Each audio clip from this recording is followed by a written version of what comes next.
everybody. Here we are. This is the Someone Like Me podcast, season 2 live stream launch party. We are so excited to be here, and we're so excited for all of you who are joining us.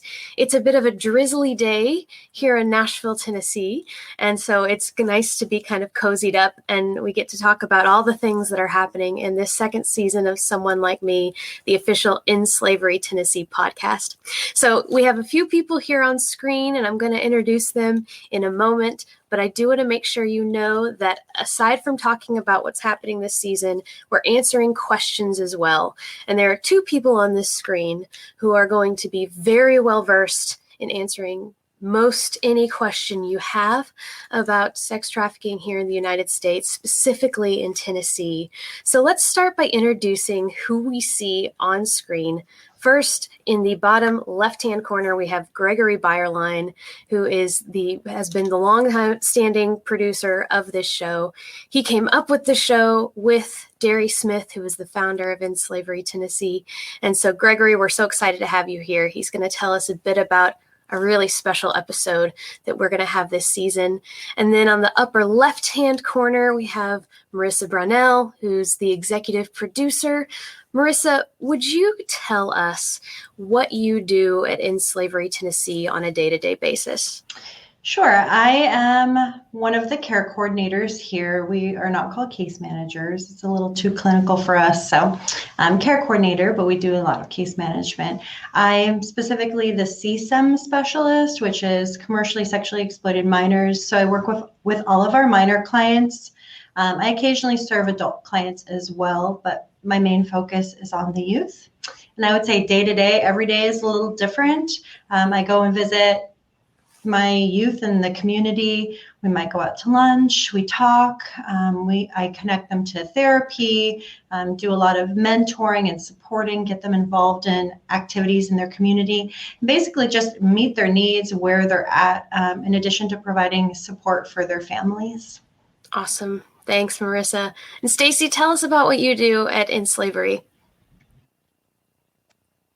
Yes. Well, currently my job is called Community Engagement Coordinator, and that's what I do. I help, I actually do some leadership development with local community groups to help them know the best practices for engagement, help them do awareness events, fundraising, and just generally support those efforts. And I help the staff connect to parts of the community that wants to engage with this issue.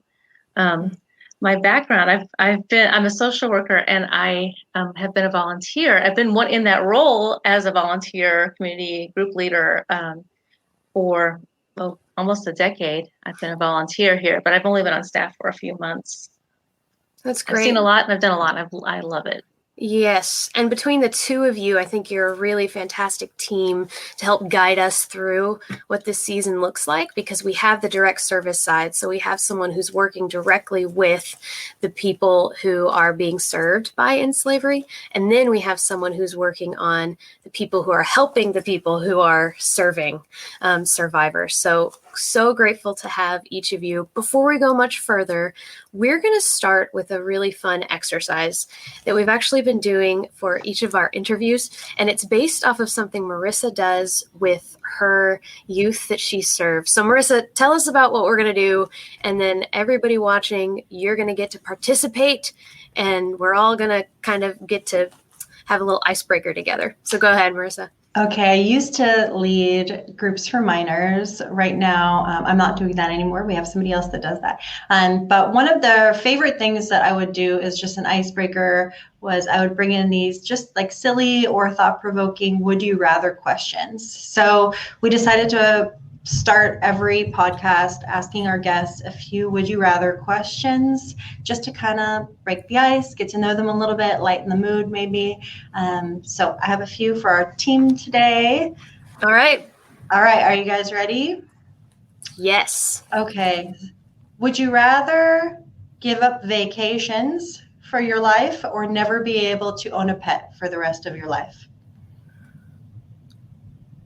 Uh-oh. I'm going to have to say pet. I'll answer this one. You pet. would give up the pet. No, sorry. No, okay, you choose the pet. I could not give up the pet. Sure. I That's could hard. give up the vacations. I am a huge animal lover, dog lover, goats, and love animals so much. Do you have goats? No, but I'm hoping to own a few goats sometime in the near future. I hope that for you too. Gregory, what are you thinking? Oh, unmute yourself. There you are. I am unmuted, I thought. I would give up vacations because I will not be without a dog. All right. Staci. All right, I'm going to break the pattern here because while I do love my little pixie boo, which is my Yorkie Oh, my poo. word. I know, it's very revealing. That's great. I do, but I'm also allergic to many animals. So, and I love to travel. And so I think I'd have to give up a pet. Okay. I might have to go team give up vacations. Our dog is, she's like our child. So I don't know. Dogs are people too. Dogs are people too. But I feel that, Staci. I feel that. All right, Marissa, give us another one. Would you rather have skin that changes color based on your emotions, or have tattoos appear all over your body depicting what you did yesterday? Gregory, I think Gregory's team tattoo. I'm gonna go with tattoos. The more the merrier. Okay. I'm gonna have to go with skin color changing, I think. It would be quite based on the emotions I go throughout the day, it would be quite an array. It'd be quite a rainbow. So that could be fun. It could be very fun. I think I'd go for the colors too. I feel emotions, but I don't. I'm the opposite of you, Leslie. So I think my color would probably be pretty stable most of the time. The same, and be the same a lot. Yeah. Okay, Staci. This is very tough. I almost would like both. But if I have to pick, I'm going to go with the colors too. I think that's a very interesting question, Marissa. Do you want to do one more? Yeah, let's do one more. Okay. Would you rather be able to take back anything that you say or hear any conversation that's about you? Oh, no. I would rather. There are a lot of things I would like to take back that I say. Same. I don't want to hear conversations. No, I don't either. No. Yeah, I Part don't of me need that. does, but then I really don't. Okay, so we're all agreed. Well, Marissa, this is great, and I think it's a bit of a silly exercise that we're doing here, but in your work with survivors and with youth who are, vulnerable and who are meeting new people and in new experiences, I'm sure this is a really great exercise just to get everybody talking, just to get some walls broken down. Absolutely. The sillier the better with them usually. Right. Yeah. Well, the sillier the better in general is a great idea. So one person who is not on this screen, it usually is when we do these live streams, is Derry Smith. And if you've been paying attention to this podcast, you know that Derry Smith founded In Slavery, Tennessee. She was executive producer on the first season. And on February 23rd, she retired, a well-deserved retirement. So she is now resting. She might even be on this stream as far as we know. I know that she's popped up and asked a couple questions ahead of time. And so we are so grateful for her. And we actually launched an episode on the day of her retirement, episode 14. It's kind of a bonus in between seasons. Derry herself actually produced this episode, told stories about the genesis of In Slavery, Tennessee. She even had people who were involved in the beginning share things about their time within slavery, share stories. So it's this beautiful quilted episode that our engineer Claire put together with Gregory and our team. And Derry herself was kind of at the head of it. So if you listen to it, you can go to inslaverytn.org. The episode is on the website and it's streaming now on all podcast platforms. And speaking of Derry, even though she's not with us, in person. She's with us in spirit because we have these mugs. Yes, 3 of us have these mugs. Gregory, with COVID, we couldn't get it to Gregory, but I will get mine tomorrow. There you go. And so, Marissa, you actually have the painting that this mug came from, right? Okay, so this was a painting that was given to Derry, correct? Yes. Okay. I believe it was given to Derry from our very first client. I'm sure she'll correct me if I'm wrong. I'm pretty sure it was our very first client that Derry had worked with, and it was a minor client. She painted this and told Derry, when I came here, my heart was in a million pieces, and you helped stitch it back together. So this is something we used. We have our mugs, and it's just, it's a great picture of what we strive to do for clients. Absolutely. And it's a great reminder that in all things, the first episode of this season, we're talking about trauma-informed care. And it's a really fantastic reminder of that in all things that In Slavery is doing, coming at it from a trauma-informed stance and position, including this podcast.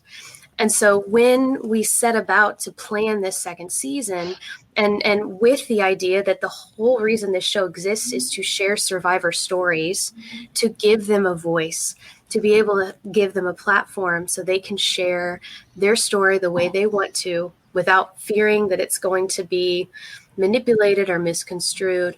And so really that painting and it's a beautiful example of what it is that In Slavery Tennessee does. And we're actually going to give away one of these mugs. So if you are watching and you ask questions, our behind the scenes person, look at that wonderful ticker on the bottom.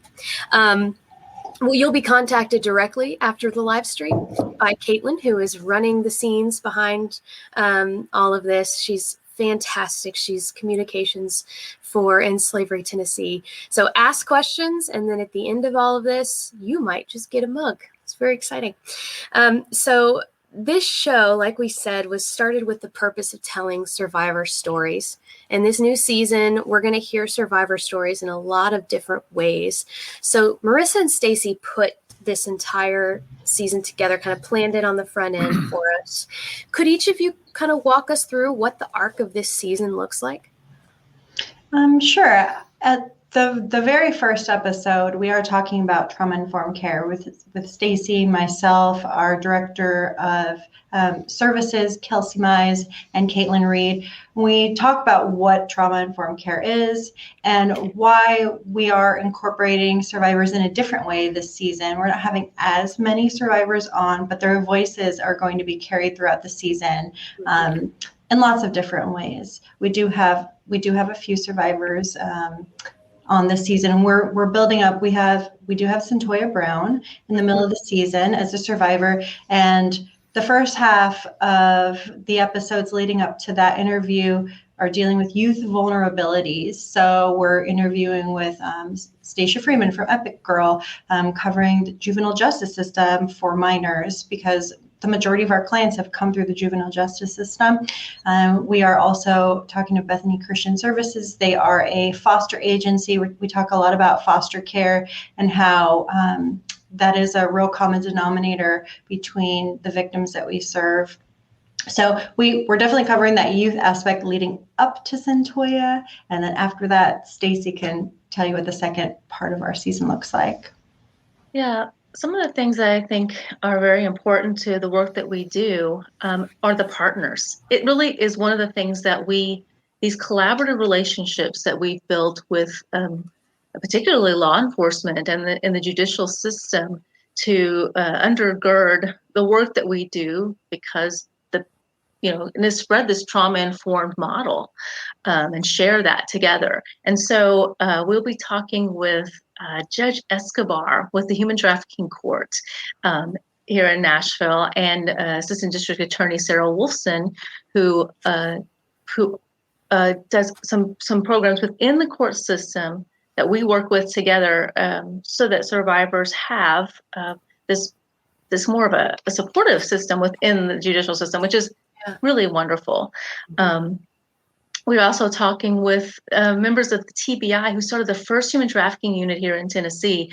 Our current CEO, Margie Quinn, is the woman who actually did that. And so she'll be talking about the history of how that came about, some of the research that was done to open our eyes to what was happening in Tennessee with human trafficking, and then how we addressed it, and particularly how law enforcement changed their attitudes. I mean, it's very poignant, some of the things that occurred. And so we're talking to TBI agent Jason Wilkerson about some of the things he experienced in the field. And also we're taking it down to the local level, talking with Detective Adrian Breedlove of Brentwood, who also has some experiences of his own and how he addresses it in that particular community and beyond.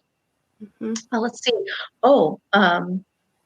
We are curating a few survivor stories. We're not, we're doing dramatizations, I guess. They're just voiceovers using the survivor story, but allowing an actor to come in and tell that story, because it can be re-traumatizing to the survivor. And it's a whole process we go through to help making sure that the survivor has what she needs. Well, she goes through the process. Let's talk about that for a second, actually. This is going to be a sneak peek kind of episode 1 when we do a deep dive into trauma-informed care. There are a number of things that you are looking for when you want a survivor to sit for an interview. You kind of have policies for what does that survivor need to have done to prepare, what sorts of care have they gotten so far, are they ready to share their story? And this was part of Derry's vision for this show, was that a lot of times survivors will be asked to share on the news, share on podcasts, share on things, and they'll agree to it.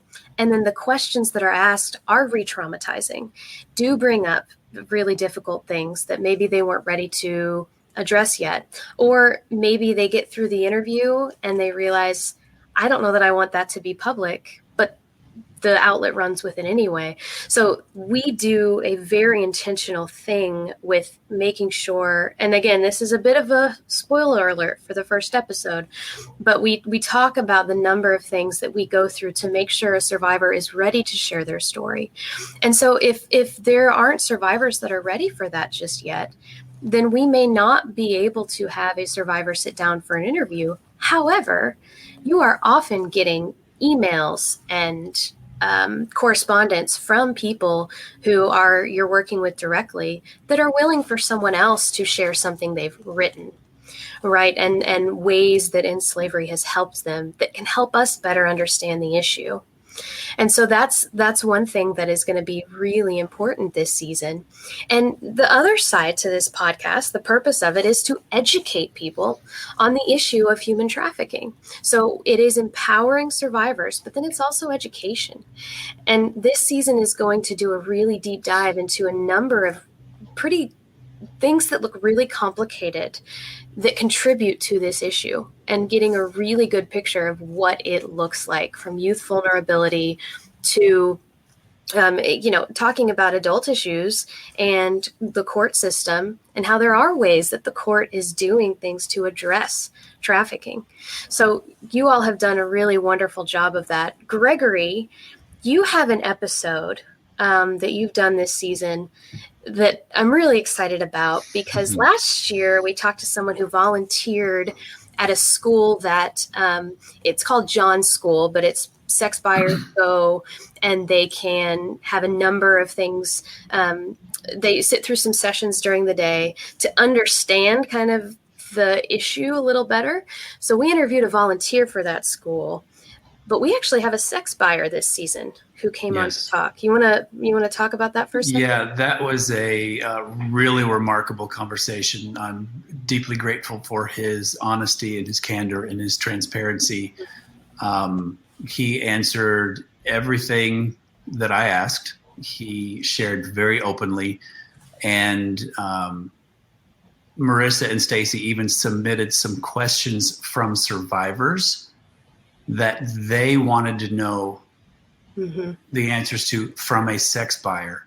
And when we got to that section, he graciously and joyously answered every question. And I hope that those answers will provide continued healing for the survivors. It may not fully explain it. It certainly won't justify it, but maybe it will be another step for them in their healing to hear what was going on, literally from the John's perspective, from a buyer. Yeah, and that's it was another a way. Fascinating conversation. Yeah, and that's another way the survivor voice is being brought into this season. Small things like that are actually pretty big in allowing survivors to use their voice in a way that's not just my literal voice telling my story, but asking a question of someone and getting an answer. I mean, that's... I asked a few survivors, and one of them, a minor, I actually told her what was going on, and I said, would you want to ask a question? And she said, wow, that guy's really brave to do that. I was so surprised. He's a remarkable human, yes. Mm-hmm. Well, and I think it's really important because of our mission here in slavery. I mean, certainly a huge part of our resources and what we do is for survivor care, but it's also strategically confronting slavery here in Tennessee. And if we don't address the issue of demand directly, then we are missing a huge piece of solving this issue. So yes. I'm so happy we're delving in there. It's not easy, it's uncomfortable, but it's necessary. Yeah. I remember after listening to the Centoya Brown Long's episode that you guys recorded, when I heard of her clemency, and there was some discussion on local news article comment sections, which, Lord, you should never read those, but I did one day. And there were a lot of people on the side of the John. They're like, well, what about him and his family? I'm like, she was a child. Why don't we talk about what this grown man is doing in a hotel room with a minor? Why don't we talk about that first? Because if that hadn't happened, then we wouldn't even be discussing Centoya's clemency. Mm-hmm. So there's a definite cause and effect that the demand section, hopefully we can address and turn the tide. If we can turn that spigot of demand off, then that's it. Boom. Right. Well, and that's actually a theme that's come up a couple times in interviews. We were doing interviews in the months leading up to now. And one of the themes has been there's the idea of going into the issue, stopping it from happening, stopping demand, but there's also prevention on the side of a buyer, thinking about young boys who also have traumas that will lead to, or who have different generational philosophies that are contributing to the issue. And so that's a theme that's come up several times. How do we work with our young men and our boys as they're growing up to educate and to empower them to make good choices for everyone to stop demand? Yeah, that's great. That's great. Well, again, if you have any questions for us, now is the time to ask them. You can ask about how we go about the season, how we go about interviews. You can ask about different topics. You can ask about general human trafficking issues as it relates to the United States. So if you have them, go ahead and ask them. I did want to make sure we talk about something that In Slavery is doing called the No-Show Ball. So we'll have some more information about that in a bit. But let's get to this question from Mary Beth. Was there anything that came up this season while you were recording that you were surprised to hear or learn? Fabulous question. Yes. Marissa and Staci, why don't you two start? Was there anything that you were surprised to learn? I'd love to hear that. I need to think about that for a second. Yeah. I did not sit in on every recording. That's either. true. Only about half of them. I know we sort of tag teamed a little bit on the recordings, and I do remember something though that I'd forgotten.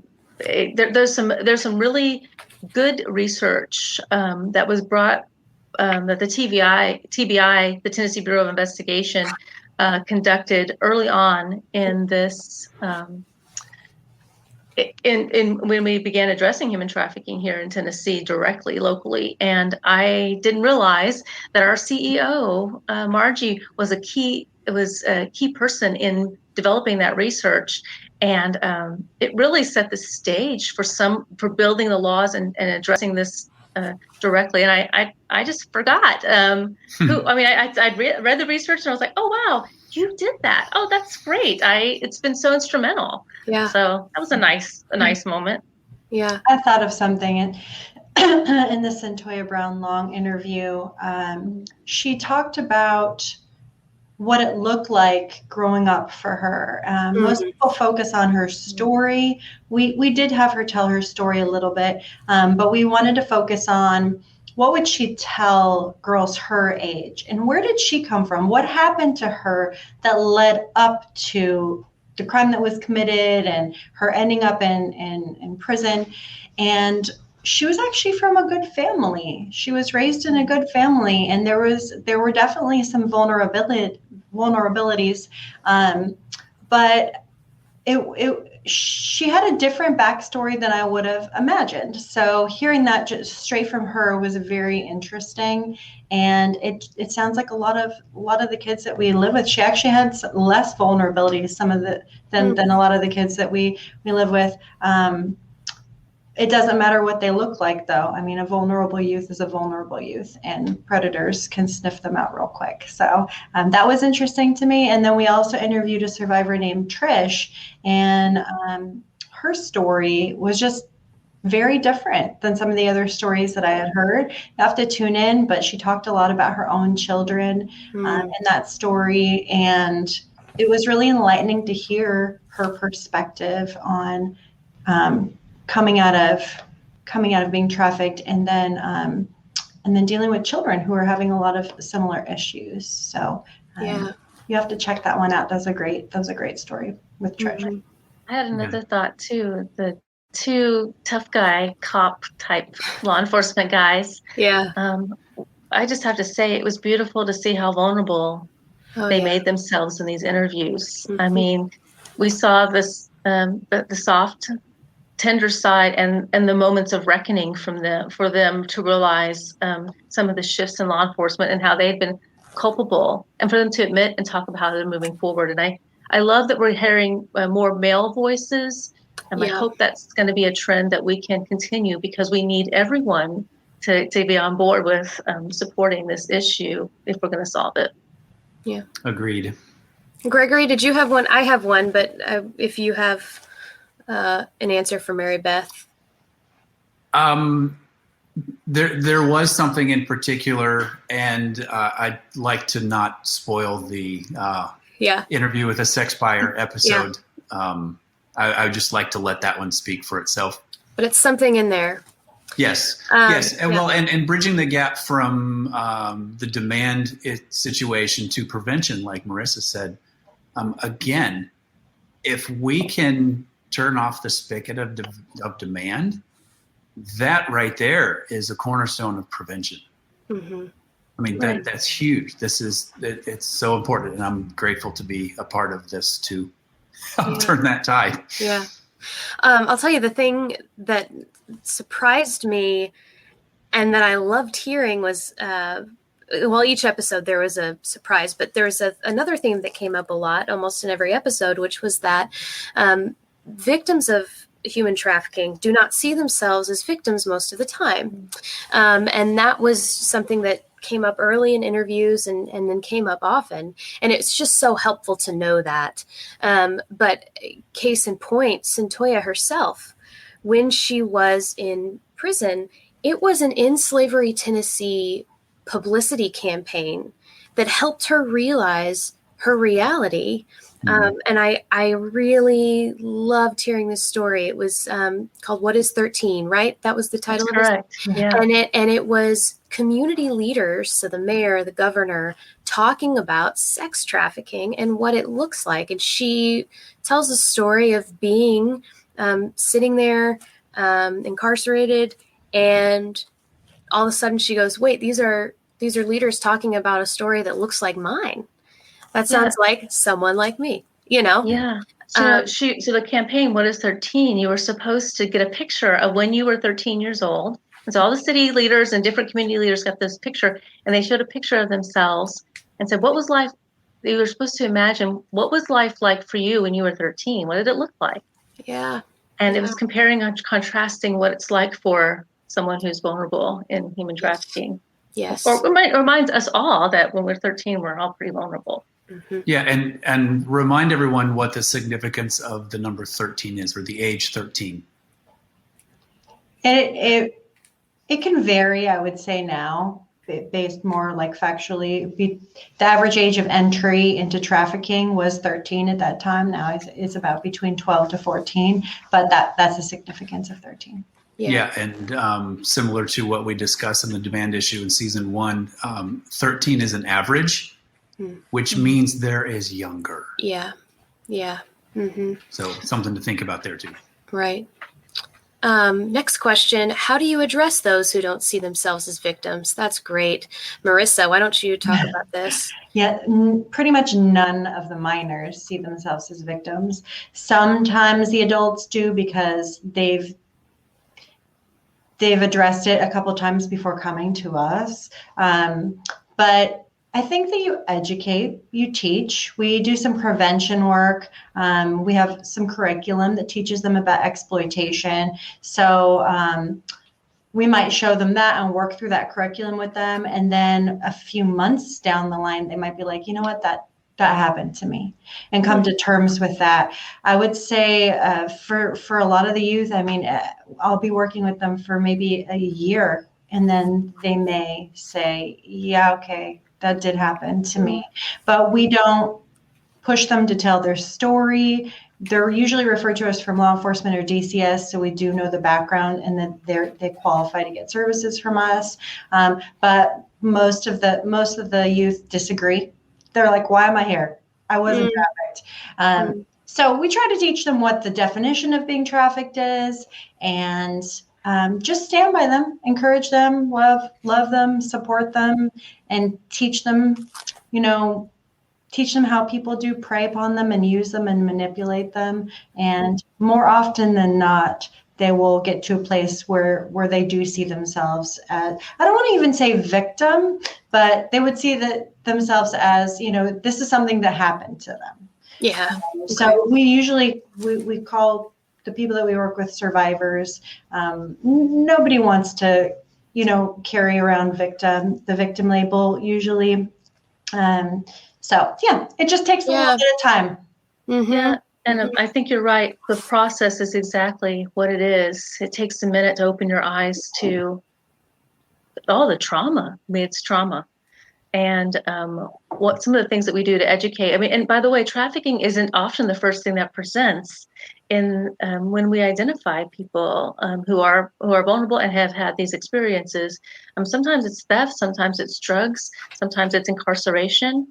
And so these are some of the places that we're trying to address this. And we're actually developing now Leslie, I know you're involved with developing the modules for inside the prison systems that will help people. Some are especially for women in particular in prison, so that they can learn about what it looks like to be trafficked. And then instead of so when as they're progressing in their incarceration, we can begin to provide services while they're there, and then further when they leave. So we're really trying to do our best to help identify as soon as we can, so that and prevention is the best. But it does take time, and it's a process, even for just us average people out there trying to understand this big, complex issue. I think we see trafficking more than we recognize until our eyes are opened. Absolutely. One more thing I would just chime in and say, just speaking for on the client side, they need to feel safe. So we always try to establish just safety for them, safety plans. I'll just speak for the minor clients, they need to be in a safe place physically. They need to have, their health needs met. They need to, feel have their addiction issues addressed. There's so many levels, and maybe after they get sober, they're in a safe and loving environment again. Their mental health needs are being addressed as well. There's all these layers, and once those are kind of a little bit more stable, then the trafficking might be addressed at that point. Yeah. I think another thing that's come up a couple times that has contributed to the idea of people not recognizing that in themselves is the perpetuation of unhelpful imagery and language around sex trafficking. So the idea of kidnapping, being chained up in a basement, or, this sort of missing for 10 years and then you've been taken all over the country. Those sorts of things that are truly extraordinary and standalone examples of things that aren't happening on a wide scale actually hinder a lot of trafficking survivors from recognizing that as a part of their story, because they weren't kidnapped, Absolutely. They're like, my life doesn't look like the movie Taken. Yeah, right. Absolutely. It's very helpful. Thank you, Linda. Mary Beth, not to get ahead of ourselves, but will there be a season 3? We certainly hope so. I think, one thing that is remarkable, and I think we're all just sick of the word COVID, so I don't want to say it very much, but the last year really, for all of us, every single one of us watching on this stream, has been very difficult. And we have all had to readjust things that we had no preparation for. And this podcast still went on. The first season still went on. I mean, we are at 1 year since the pandemic was declared. And we released our season March of last year, our first season.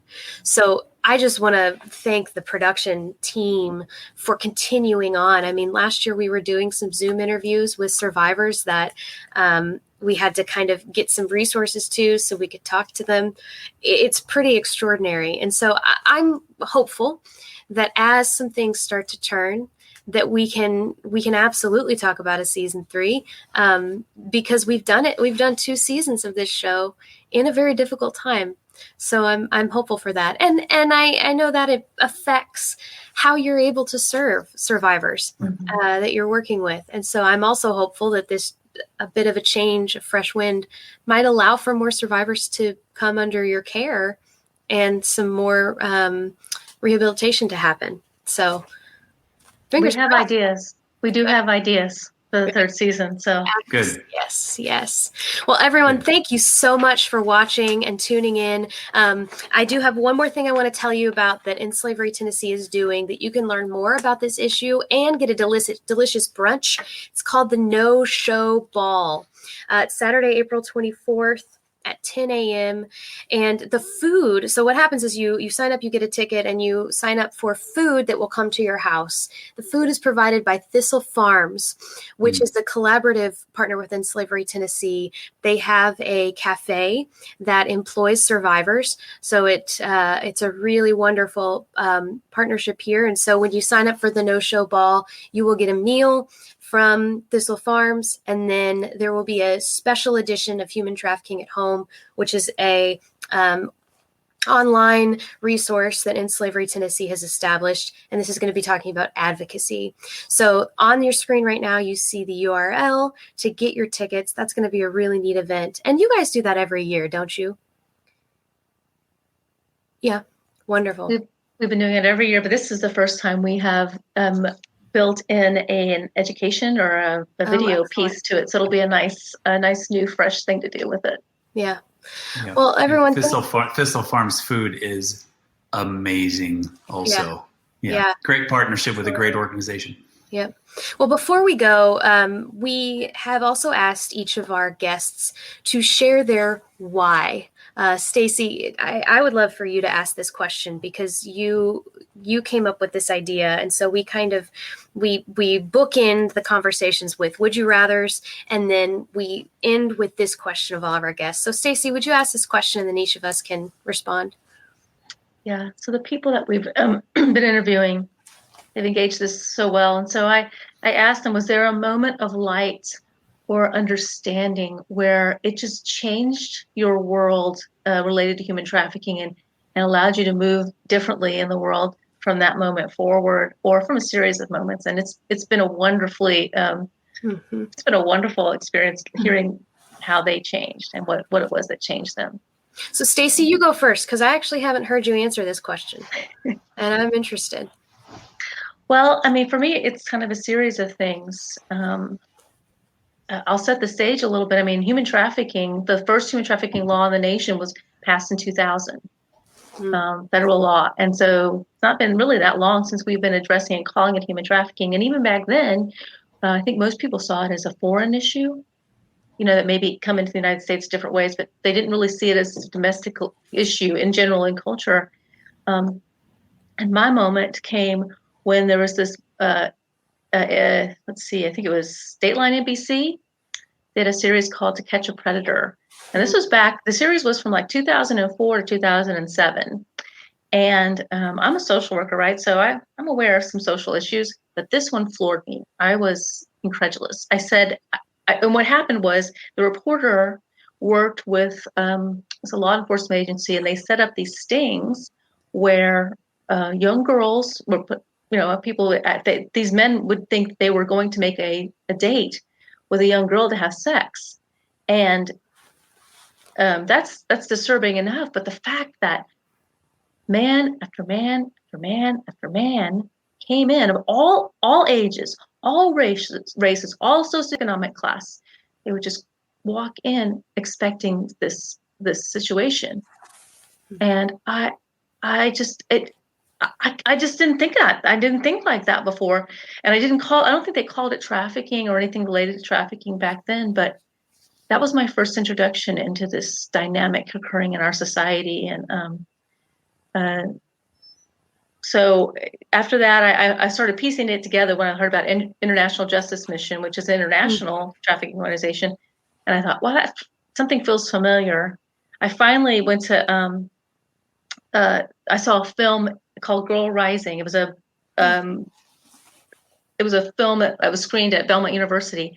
And Karen Karpinski, who was one of the first people here at In Slavery, Tennessee, was there talking about the local organization beginning to do this work. And she's featured in that episode 14 with Derry. She is. She's featured in that bonus episode. It's a beautiful story. She says beautiful things, and she's a beautiful person. So it's not too far of a stretch at all. But anyway, I remember going up to her after that and said, "I'm so glad you're here. I've been waiting for this. I've been waiting to do something, and I couldn't figure out how to do it." And that's my journey, how I began, 2012. Wow. Yeah. Cool. Gregory, you go next. I would say that my light started a little over 11 years ago when my first daughter was born. She drastically changed my life and my perspective. A few years later, daughter number 2 came along. And then a couple years later, son number 1. So I, as a father of now 2 daughters, and also a son, image bearers, and my family name carry honors. I wanted to do something to ding the universe and turn it just a little bit, even if it's a small bit, because over time it will make a big difference. But I want to protect my daughters. I want to make a better world for my daughters to grow up in. And I also want to cut off whatever I may pass from this father to my son, and raise a young man who sees women that are as valuable people. I affectionately refer to women as creatures because they're part of creation. But not to objectify them, but to just encapsulate them into this great work that the Creator has made, and that that they're not someone that we as men control or have a right to. They're not property. They're valuable. They're co-laborers. They're equals. So it's kind of a twofold thing, just from a fatherhood and parental perspective. That's great. Marissa? Well, Staci and I were talking about this earlier. I don't know if there is like one moment of light, but I will say in my former life, several years ago, I had a completely different career. I was an event coordinator, and I was just like very burnt out and feeling like there was no purpose in this. And I really have always been a very empathetic person and wanting to help. And I started to volunteer with kids that had been placed in DCS custody and put at a facility. They had nowhere to go. They were waiting to be reunified with their family or to be placed in foster care. And so I started to volunteer there, and they said no one ever wants to volunteer with the teens. They all want to volunteer with the little kids. And I was like, okay, I'll volunteer with the teen girls. Okay. And I was literally like the only one that would go and volunteer with these teens. And I started building up relationships with these kids and just hearing about their backstories and just so much trauma and the broken homes. And my eyes were really opened, and they gravitated towards me. And I just kept going and kept going. And at the same time, I remember reading an article written by a survivor from Cambodia, and she was talking about the sex trade in Cambodia and the children that were being trafficked there. And I was just horrified by that. Like, I was having dreams about it, just couldn't stop thinking about it. And I started to just dive in and do a lot of research on human trafficking. And that's when I learned, like, this happens in our country. Mm-hmm. And it happens to most of the kids were like the kids that I was volunteering with. So I saw there was this intersect, and I'm like, oh my goodness, how many of these girls may have been affected by this, or it could possibly be prevented if someone would talk to them about this and educate them. So that intersect of the volunteering, then learning about the issue that was domestic, just sparked a fire in me, and I quit. I didn't quit. I changed careers at that point, basically. And I moved, and I started volunteering with another agency in Washington, D.C., and started volunteering, helping with minors there and manning their 40-hour hotline, and just built up experience for quite some time before ending up in this position. But it was a unique journey, and just educating myself and having that spark for youth, I guess. Yeah. For me, and just the other day we were talking about this, is when I was asked to be a part of this project, I immediately knew that I wanted to, but I also knew that I didn't know as much about it as I could, or I knew it was probably much bigger than I realized. And so I kind of went into it just like open-handed, and I want to learn about it, and do the best I can to understand this issue. I don't know that I necessarily had taken in my head, the movie, but I knew that there was more to the issue than I perhaps understood. And we had a day of survivor interviews, and hearing back-to-back stories of these women that when they were when they were little, I would have gone to school with them, and they would have been my classmates, and I wouldn't have had any idea. Not to say that, children that young need to be, fighting the issue or need to be aware, but it made me realize these are not extraordinary kidnapping events. These are everyday people that I probably spent years with growing up, and I would have no idea what they went through at home or outside of school, or the kids that suddenly weren't going to school and just suddenly they aren't in classes anymore. That could have been a part of their story. And I think that's really where it clicked for me in terms of what this looks like, and how do we need to be talking about it, and how do we educate people to be involved and to be aware. People who have children in school with these children, what sorts of things can you be looking for? What do you need to be aware of as you're going to events with your kids? I think that was kind of my moment. The first round of survivor interviews really kind of, for any of us, for any situation, when you meet people who have gone through something, it becomes your issue. It becomes a human issue, and it humanizes the issue.